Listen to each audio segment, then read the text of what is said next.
ಮಂಡ್ಯ ಜಿಲ್ಲೆಯ ಕ್ಷೇತ್ರ ಅಭ್ಯರ್ಥಿಯಾಗಿ ಸ್ಪರ್ಧಿಸಿದ ನನಗೆ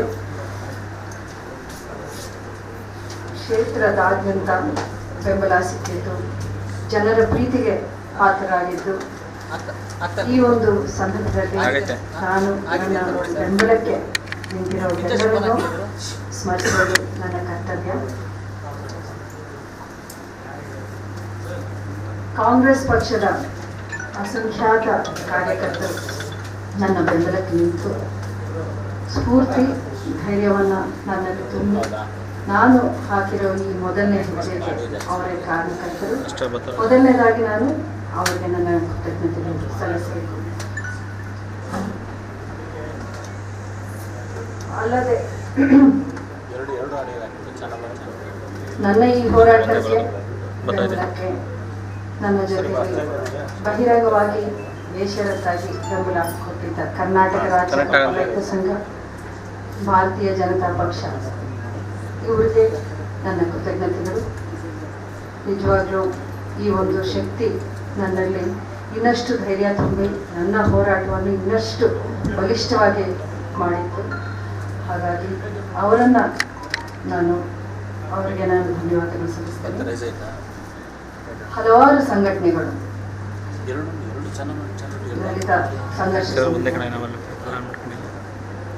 ಮುಸ್ಲಿಂ ಹಾಗೂ ಕ್ರೈಸ್ತ ಸಮುದಾಯ ಸಂಘಟನೆಗಳು, ಇವೆಲ್ಲ ಸಮುದಾಯ ಸಂಘಟನೆಗಳು, ಹಿಂದುಳಿದ ವರ್ಗ ಸಂಘಟನೆಗಳು, ಕನ್ನಡ ಪರ ಸಂಘಟನೆಗಳು, ಸ್ತ್ರೀ ಶಕ್ತಿ, ಮಹಿಳಾ ಸಂಘಟನೆಗಳು ಕೆಲಸ ಮಾಡಿವೆ. ಅವರಿಗೂ ನನ್ನ ವಿಶೇಷ ಕೃತಜ್ಞತೆಗಳು. ಮಂಡ್ಯದ ಸ್ವಾಭಿಮಾನ ಉಳಿವಿಗಾಗಿ ನನ್ನ ಜಿಲ್ಲೆ ನನ್ನ ಹೆಮ್ಮೆ ಜಿಲ್ಲೆಯಾದ್ಯಂತ ಪಾದಯಾತ್ರೆ ಮಾಡಿ ನನ್ನ ಪರವಾಗಿ ಶಕ್ತಿ ತುಂಬಿದ ಡಾಕ್ಟರ್ ರವೀಂದ್ರ ಅವರಿಗೆ ನನ್ನ ವಿಶೇಷ ಕೃತಜ್ಞತೆಗಳು ತಿಳಿಸಬೇಕು. KR ನಗರದ ಬೆನಕ ಪ್ರಸಾದ್ ಅನ್ನೋ ಅಭಿಮಾನಿ 7 ಕಿಲೋಮೀಟರ್ ಉರುಳು ಸೇವೆ ಮಾಡಿದ್ದು ನಿಜಕ್ಕೂ ಪದಗಳೇ ಇಲ್ಲ. ಈ ರೀತಿ ಬೇಕಾದಷ್ಟು ಅಭಿಮಾನಿಗಳು ನನ್ನ ಪರವಾಗಿ ಹರಕೆ ತಗೊಂಡು ದೇವಸ್ಥಾನದಲ್ಲಿ ಅಥವಾ ಈ ರೀತಿಯ ಒಂದು ಬೆಂಬಲ ಸೂಚಿಸಿದ ಎಲ್ಲರಿಗೂ ನನ್ನ ಹೃತ್ಪೂರ್ವಕ ಕೃತಜ್ಞತೆಗಳು.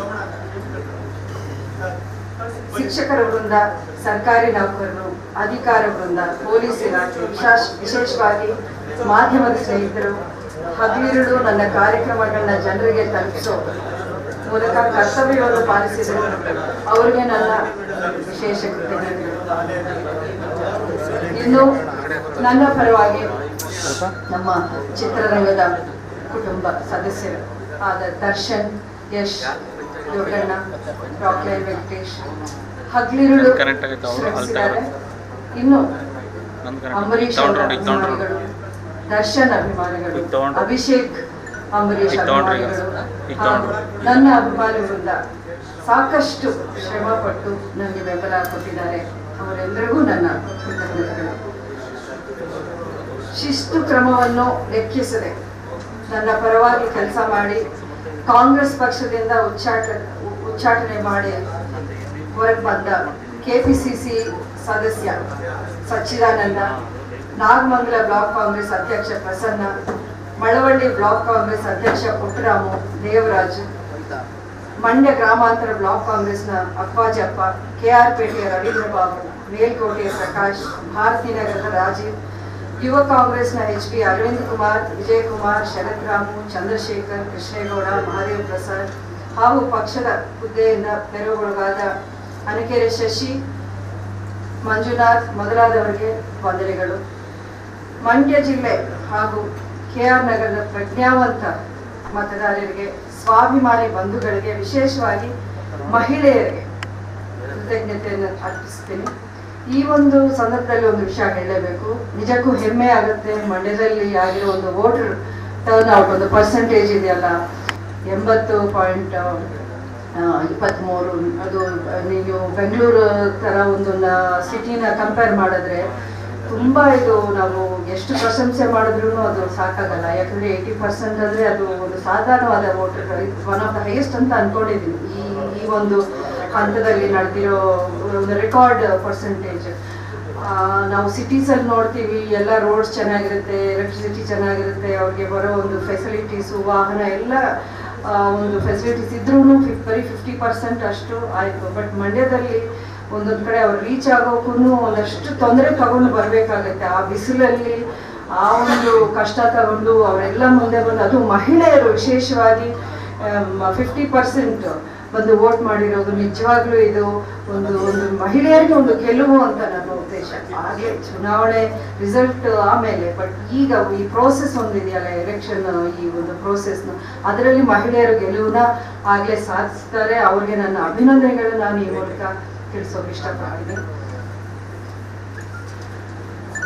ಮಹಿಳೆಯರಂತೂ ಬಂದಾಗ ಇನ್ನೊಂದು ವಿಷಯ, ಇವತ್ತಿನ ದಿನ ನಾವು ನೋವಿಂದ ನೆನೆಸ್ಕೋಬೇಕು. ರಾಯಚೂರಿನ ವಿದ್ಯಾರ್ಥಿನಿ ಮಧು, ನಿಜಕ್ಕೂ ಈ ಅಮಾನುಷ ಕೃತ್ಯ ಮಾಡಿದವ್ರಿಗೆ ಶೀಘ್ರದಲ್ಲೇ ನಮ್ಮ ರಾಜ್ಯ ಸರ್ಕಾರ ಒಂದು ತಕ್ಕ ಶಾಸ್ತಿನ ಕಾನೂನುಬದ್ಧವಾಗಿ ಕೊಡಿಸಲೇಬೇಕು. ಅದನ್ನ ಡಿಲೇ ಮಾಡಬಾರ್ದು. ನನ್ನ ಅನಿಸಿಕೆ, justice delayed is justice denied. ಇಂಥ ಒಂದು ಅಮಾನುಷ ಕೃತ್ಯವನ್ನು ಮಾಡಿದವ್ರಿಗೆ ಅವರು ಆದಷ್ಟು ಬೇಗ ಒಂದು ಶಿಕ್ಷೆಯನ್ನು, ಅವರು ಆ ಇನ್ವೆಸ್ಟಿಗೇಷನ್ ಏನಿದೆ ಅದನ್ನು ತುಂಬ ಬೇಗನೆ ಅವರು ಮುಗಿಸಿ ಆ ಕುಟುಂಬದ ನೊಂದ ಕುಟುಂಬದವರಿಗೆ ಒಂದು ರಿಲೀಫ್ನ ಕೊಡಬೇಕು. ಆ ಕುಟುಂಬದವರಿಗೆ ನನ್ನ ಪ್ರಗಾಢ ಸಂತಾಪವನ್ನು ಈ ಮೂಲಕ ನಾನು ಸೂಚಿಸೋಕೆ ಇಷ್ಟಪಡ್ತೀನಿ. ನಿಮ್ಮೆಲ್ಲರಿಗೂ, ಮಾಧ್ಯಮದವರಿಗೆ ಮತ್ತೊಮ್ಮೆ ನಾನು ವಿಶೇಷವಾಗಿ ಥ್ಯಾಂಕ್ಸ್ ಹೇಳಲೇಬೇಕು. ಯಾಕಂದರೆ ಈ ಒಂದು ಹೋರಾಟ ನಮ್ಮದೇನಿದ್ರು, ನನ್ನ ಅನಿಸಿಕೆ ಒಂದು ನ್ಯಾಯ ವರ್ಸಸ್ ಅನ್ಯಾಯ ಅಂತ ನನಗನ್ಸಿತ್ತು. ನೀವು ಇದರಲ್ಲಿ ಒಂದು ಫೇರ್, ಒಂದು ನ್ಯೂಟ್ರಲ್ ಪಾತ್ರವನ್ನು ವಹಿಸಿ ಜನಕ್ಕೆ ನಮ್ಮ ಸಂದೇಶ ಅಥವಾ ಅಲ್ಲಿ ನಡೀತಿರೋ ಒಂದು ನಿಜಾಂಶವನ್ನು ನೀವು ತಲುಪಿಸೋಕೆ ಆದಷ್ಟು ನೀವು ಒಂದು ಎಫರ್ಟ್ ಹಾಕಿದ್ದೀರ. ನಿಮ್ಮೆಲ್ರಿಗೂ ನನ್ನ ಥ್ಯಾಂಕ್ಸ್ ಹೇಳೋದು ನನ್ನ ಮುಖ್ಯವಾದ ಕರ್ತವ್ಯ. ಮಂಡ್ಯದ ಮತದಾರರು ನಿಜಕ್ಕೂ ಈ ಒಂದು ಬಾಂಧವ್ಯ ಇದೆಯಲ್ಲ, ಇದು ಸೋಲು ಗೆಲುವಿನ ಪ್ರಶ್ನೆ ಅಲ್ಲ. ಇವಾಗ ನನಗಿದು ಒಂದು ಶಾಶ್ವತ, ಒಂದು ಜೀವನ ಪೂರ್ತಿ ಇರುವಂಥ ಒಂದು ಬಾಂಧವ್ಯ ಇದು. ಇದನ್ನು ನಾನು ಹೇಳೋಕೆ ಇಷ್ಟಪಡ್ತೀನಿ. ಏನೇನೋ ಈಗ ಬೇಕಾದಷ್ಟು ನೀವು ಈ ಚುನಾವಣೆ ಮೂಲಕ ಅದೊಂದು ಎಷ್ಟೋ ನೆಗೆಟಿವಿಟಿ ನೋಡಿದ್ವಿ ಈ ಒಂದು ಚುನಾವಣೆಯಲ್ಲಿ. ಇದು ಒಂದು ಪಾಠ ಆಗಬೇಕು. ನೆಕ್ಸ್ಟ್ ಬರುವ ಎಲೆಕ್ಷನ್ಸ್ ಈ ಥರ ಯಾವ ಥರ ನಡ್ಕೋಬಾರದು ಅನ್ನೋ ಒಂದು ವಿಷಯ ಆಯ್ತಲ್ಲ. ಇದರಲ್ಲಿ ಯಾವ ಒಂದು ಬಿಹೇವಿಯರ್, ನಾವು ಸಮಾಜಕ್ಕೆ ಯಾವ ಒಂದು ಸಂದೇಶ ಕಳಿಸಿದ್ವಿ ಅನ್ನೋದನ್ನ ಮುಖ್ಯವಾಗಿ ಎಲ್ಲರೂ ನೆನ್ಪಿಟ್ಕೋಬೇಕು.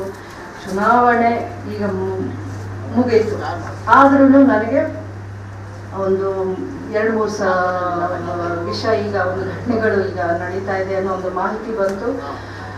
ಯಾರು ನನ್ನ ಬೆಂಬಲಕ್ಕೆ ನಿಂತಿದ್ರು ಈ ಚುನಾವಣೆಯಲ್ಲಿ, ಅವ್ರನ್ನ ಸ್ವಲ್ಪ ಟಾರ್ಗೆಟ್ ಮಾಡಿ ಹ್ಯಾರಾಸ್ಮೆಂಟ್ ಅನ್ನೋದು ನಡೀತಾ ಇದೆ ಅನ್ನೋ ಒಂದು ಮಾಹಿತಿ ನನಗೆ ಸಿಕ್ಕಿದೆ. ನಾನು ತುಂಬ ಇದು ಸೀರಿಯಸ್ ಆಗಿ ತಗೊಳ್ಳುವಂಥ ವಿಷಯ. ಯಾಕೆಂದರೆ ಚುನಾವಣೆ ಮುಗೀತು, ಇನ್ನೇನು ಸ್ವಲ್ಪ ಮಂಡ್ಯದಲ್ಲಿ ವಾತಾವರಣ ಈಗ ಸುಧಾರಿಸ್ಕೊಂಡು ಒಂದಷ್ಟು ಆರೋಗ್ಯಕರವಾದ ವಾತಾವರಣನ ನಾವು ಕ್ರಿಯೇಟ್ ಮಾಡಬೇಕು ಅನ್ನೋದು ನನ್ನ ಆಸೆ.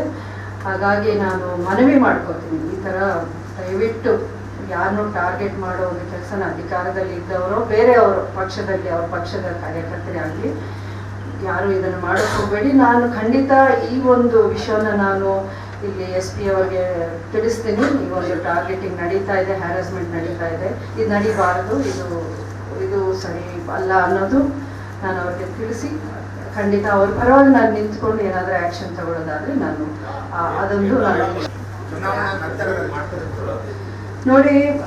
ನೀವು ನಿಮ್ಮ ಮೀಡಿಯಾ ಮೂಲಕ ನನಗೆ ಅವ್ರದ್ದೊಂದು ಸ್ಟೇಟ್ಮೆಂಟ್ ನೀವೇನೇ ಇದು ಮಾಡಿದ್ದೀರಾ, ಬ್ರಾಡ್ಕಾಸ್ಟ್ ಮಾಡಿದ್ದೀರಾ. ಈ ಥರ ಅವರ ಪರವಾಗಿ ನಿಂತ್ಕೊಂಡ ಚಿತ್ರ ನಟರು ಪಶ್ಚಾತ್ತಾಪ ಪಡಬೇಕಾಗತ್ತೆ, ಪ್ರಾಯಶ್ಚಿತ್ತ ಮಾಡ್ಕೋಬೇಕಾಗತ್ತೆ ಅನ್ನೋ ಒಂದು ಇದರ ಅರ್ಥ ನನಗೆ ನಿಜವಾಗ್ಲೂ ಏನು ಅಂತ ಗೊತ್ತಾಗ್ಬೇಕು. ಯಾಕಂದರೆ is it meant to be a threat, ಅದೇನೋ ಬೆದರಿಕೆನಾ ಇದು ಅನ್ನೋದು ನಮಗೆ ಅದರ ಒಂದು ಮೀನಿಂಗ್ನ ಅವ್ರು ಸ್ವಲ್ಪ ಬಿಡಿಸ್ಕೊಡ್ಬೇಕು ಅಂತ ನಾನು ಕೇಳ್ಕೊತೀನಿ. ಅಂದರೆ ಯಾವ ರೀತಿ ಅವ್ರು ಹೇಳಿದ್ದು, ಯಾವ ಉದ್ದೇಶ ಇಟ್ಕೊಂಡು ಈ ಮಾತನ್ನ ಹೇಳಿದ್ದು, ಯಾರಿಗೆ ಈ ಬೆದರಿಕೆನ ಅವ್ರು ಹಾಕ್ತಿದ್ದಾರೆ, ಇದೊಂದು ನಮ್ಗೆ ಗೊತ್ತಾಗಬೇಕು.